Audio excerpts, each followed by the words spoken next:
Brown rice khichdi rice కుక్కర్‌లో చేసుకొని, దానికి మటన్ ఏసుకొని తింటే ఆహా!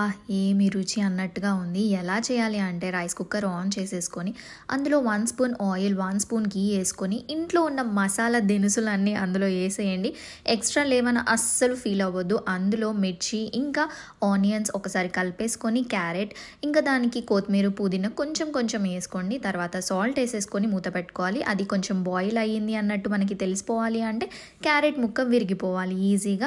సో, అది విరిగాక నెక్స్ట్ మనం దాంట్లో పసుపు అండ్ ఆల్సో అల్లం వెల్లుల్లి పేస్ట్ వేసేసి కొంచెం సేపు కలుపుకొని, అందులో మనం అంతకుముందే క్లీన్ చేసి పెట్టుకున్న అన్నంని కూడా వేసుకోవాలి. నేనైతే కస్తూరి మెంతి కూడా ఉంది కాబట్టి ఎక్స్ట్రాగా యాడ్ చేసినాను. లేదంటే లేదనమాట. అన్నం వేసుకొని ఒక నిమిషం పాటు కలుపుకోవాలనమాట. కలుపుకుంటే మనకి మంచిగా వస్తుంది అనమాట. పలుకులు పలుకుల్లాగా అన్నం కూడా తినడానికి.